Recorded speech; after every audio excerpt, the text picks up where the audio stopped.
Shalom, Bapak, Ibu, saudara-saudari yang dikasih Tuhan dimanapun Anda berada.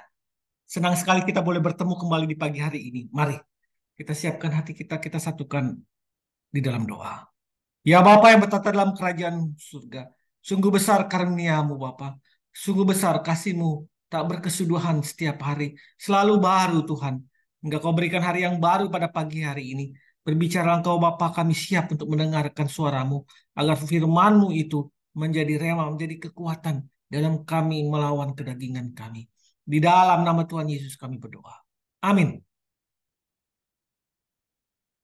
Perang akal budi, landasan firman Tuhan pada pagi hari ini yang menjadi landasan firman Tuhan bagi kita adalah dari 1 Korintus 6 ayat 9 sampai 11. Tidak tahukah kamu bahwa orang-orang yang tidak adil tidak akan mendapat bagian dalam kerajaan Allah? Jangan sesat. Orang cabul, penyembah berhala, orang berzina, banci, orang pemburit, pencuri, orang kikir, pemabuk, pemfitnah, dan penipu tidak akan mendapat bagian dalam kerajaan Allah. Dan beberapa orang di antara kamu demikianlah dahulu. Tapi kamu telah memberi dirimu disucikan. Kamu telah dikuduskan. Kamu telah dibenarkan dalam nama Tuhan Yesus Kristus dan dalam roh Allah kita. 1 Korintus 6 ayat 9 sampai 11. Bapak Ibu saudara-saudara yang dikasihi Tuhan. Di dalam hidup kita, di dalam diri kita ini ada keinginan daging sebagai manusia atau hasrat naluri, tetapi juga kita ada roh Tuhan. Jadi dua keinginan nih atau dua katakanlah hal yang bertentangan. Pertama adalah naluri dan hasrat keinginan daging, dan kedua adalah roh Tuhan yang diam dalam diri kita. Sehingga pertentangan itu, perang itu terus dimanfaatkan oleh iblis untuk kita dibutakan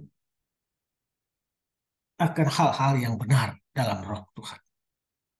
Sehingga keinginan daging itu berkuasa. Saat ini Tuhan mengatakan untuk kita diminta menyangkali daging kita dan mengikut Yesus. Itu terdapat dalam Matius 16 ayat 24. Keinginan daging kita kita harus matikan dan kita hidup dalam roh. Yesus berkata kepada murid-muridnya, setiap orang yang mau mengikut aku, ia harus menyangkal dirinya, memikul salibnya, dan mengikut aku.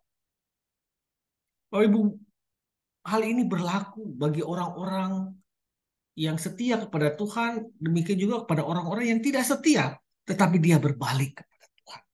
Seperti Alkitab tadi dalam 1 Korintus 6 ayat 9 sampai 11, demikianlah beberapa orang di antara kamu dahulu seperti itu, atau dahulu melakukan dosa, menyembah berhala, orang cabul, orang berzina, dan sebagainya. Tetapi kamu, karena kamu telah memberi dirimu, disucikan, kamu telah dikuduskan, kamu telah dibenarkan dalam Tuhan Yesus Kristus dan dalam roh. Jadi, pada waktu peperangan rohani itu terjadi, dan pada waktu kita menyerahkan diri kita kepada Tuhan, maka kita telah diberikan, disucikan, dan telah dikuduskan, dan telah dibenarkan dalam nama Tuhan. Artinya, ada kesempatan bagi kita untuk melakukan kebenaran-kebenaran itu dalam hidup kita. Kita sudah meninggalkan yang lama, mematikan keinginan daging itu, dan berjalan dalam keinginan roh Tuhan. Jadi,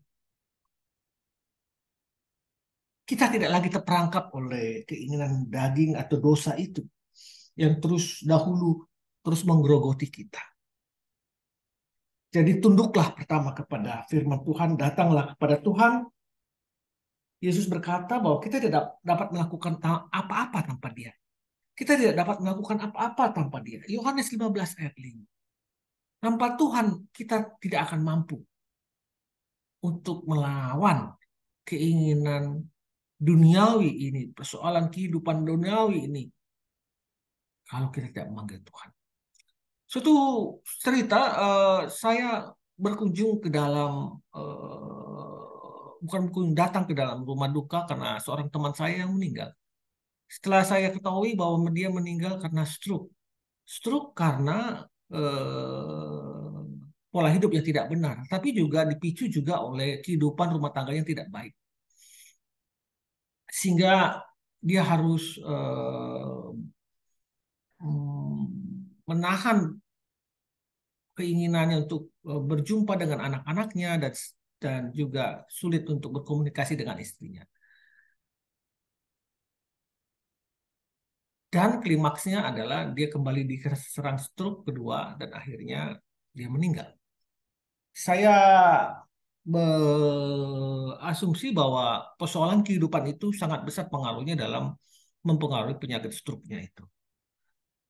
Jadi kita perlu Tuhan, penyerahan diri pada waktu kita tidak bisa apa-apa lagi. Kita datang kepada Tuhan. Biar Tuhan mengizinkan mengubah kita seperti maunya Tuhan. Kuasa Tuhan yang membangkitkan Kristus itu juga kuasa yang ada dalam diri kita. Jika kita mau membukakan diri. Si iblis dalam kehidupan ini akan terus menyerang kita dengan segala masalah kehidupan, dengan segala topan kehidupan, tetapi mendasari kehidupan kita kokoh kepada Tuhan, menyerahkan kehidupan kita tunduk kepada Tuhan, itu membuat kita bertahan terhadap berbagai topan kehidupan. Kita akan membaca dari Matius 7 ayat 24 sampai 7. Matius 7, mari saya ajak Bapak Ibu untuk membuka gadgetnya. Matius 7 ayat 24 dikatakan sampai 27. Setiap orang yang mendengar perkataanku ini dan melakukannya, ia sama dengan orang yang bijaksana yang mendirikan rumahnya di atas batu. Kemudian turunlah hujan, datanglah banjir, lalu angin melanda rumah itu. Tetapi rumah itu tidak roboh sebab didirikan di atas batu. Tetapi setiap orang yang mendengar perkataanku ini dan tidak melakukannya, ia sama dengan orang bodoh yang mendirikan rumahnya di atas pasir. Kemudian turunlah hujan dan datanglah banjir, lalu angin melanda rumah itu sehingga rubuhlah rumah itu dan hebatlah kerusakannya. Setiap orang yang mendengar perkataanku dan melakukannya, ia sama dengan orang yang bijaksana yang mendirikan rumahnya di atas batu. Turun hujan, datang banjir, angin melanda rumah itu, tetapi rumah itu tidak roboh karena didirikan di atas firman Tuhan. Inilah yang menjadi kekuatan pada kita di dalam kita melawan keinginan daging dalam diri kita maupun kesempatan iblis yang datang pada waktu perang keinginan daging dan roh itu terjadi. Bapak Ibu yang dikasih Tuhan, memang tidak mudah untuk melakukan atau mengizinkan Allah berdaulat atas segala yang kita alami. Kadang kita sering tidak mengizinkan Allah berdaulat atas pencobaan kita. Tapi yakinlah, kita harus membentuk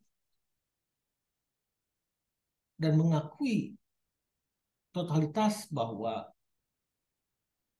di dalam Tuhan kita boleh hanya di dalam Dia, hanya ke dalam Dia kita memperoleh kekuatan di mana kita dapat menghancurkan kuasa dosa itu. Berpijaklah dalam kehidupan ini di dalam Tuhan, jadilah bangunan yang kokoh, yang berpondasi, yang kuat di tanah keras, sehingga pada waktu cobaan itu datang, pada waktu badai itu datang, kau tetap berdiri tegak bersama Tuhan Selamat pagi, selamat berkarya.